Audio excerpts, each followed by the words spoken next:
Hey, Melissa, I wanted to send you some video that can help you with some of your mobility stuff.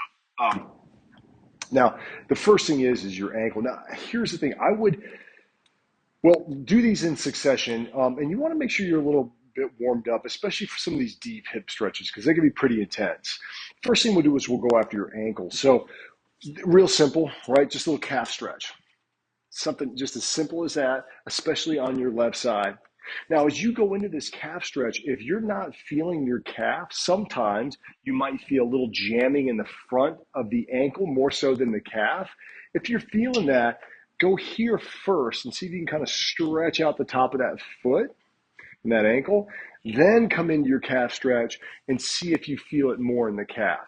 But so I'd go calf first. You can even kind of warm up the calves a little bit, prior to going into that stretch. Then, you know what? We'll do a little quad stretch, right? Both sides. Then just sink into a deep squat. And you can kind of move around a little bit here. I like to use a door frame, or I'll even actually, my bed has a metal frame, and I'll grab the bottom of that bed and just kind of get the low back to soften, breathe into that low back, right? So calf stretch, quad stretch, deep squat. Then we'll do a hip flexor stretch. Now, just be careful with the stretch. You can, because it's pretty deep. So you can use a chair, couch, bed, whatever you can prop your leg up on. Again, you may want to hold on to something to start off with. You want just the top of your foot, really your toes, on the edge of the chair or whatever you're using. So you're coming into this position, slight tuck in the pelvis. Watch your knees. Sometimes that can be a little sensitive, but keep that slight tuck in the pelvis and just breathe into the front of that hip. Because really what we're trying to open up is this hip flexor, this psoas. So keeping that slight tuck in the pelvis, breathe into the front of that hip. Then, and you can actually do this one first before the couch stretch, which is what that hip flexor stretch is called if you want. But then, and this one you could do last too. It's not super important when you do this one. Um, but this is just a passive hamstring stretch. So you could use that same door frame that you're using for like the squat. And what you want to do is you want to get your hip pretty close here. And then you're just trying to straighten that bottom leg and just breathe. Again, you want this to be fairly passive. Nice deep breath, silent, slow, and smooth. Get this to open up. But again, you want to be able to make sure you can breathe in these positions. And that's what's really important. At least 3 to 5 nice deep breaths, the breathing that you've been working on. So again, hip flexor stretch, hamstring stretch. Then the other two we did today, I think are really important for you.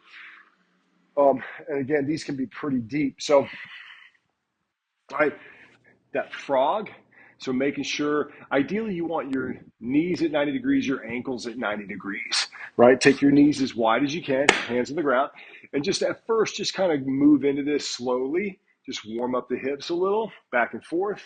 You can even kind of start to inch your knees out a little further as you do this, right? And then once you feel pretty good, once you feel like, that's probably about it, then we'll sit back, come onto your elbows, and just breathe into that position. Again, same thing, 3 to 5 nice deep breaths. Make sure that you can breathe in these positions. Make sure you can get that nice deep diaphragmatic breath into these positions. That's really important. Otherwise, you're just kind of hanging out on tendons and ligaments.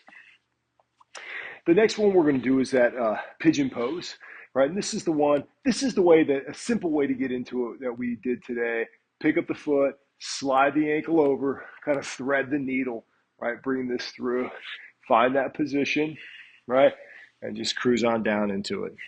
If, as you're holding this, you want a little bit more of a stretch, you can always walk that foot over. If you need a little less stretch, walk that foot over in the other direction, right?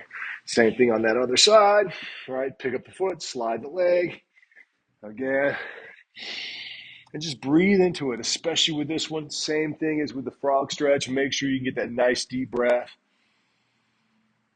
Feel the hips expand with the breath. What you can also do is as you come out of it, open up through the hips. Hey, Tommy.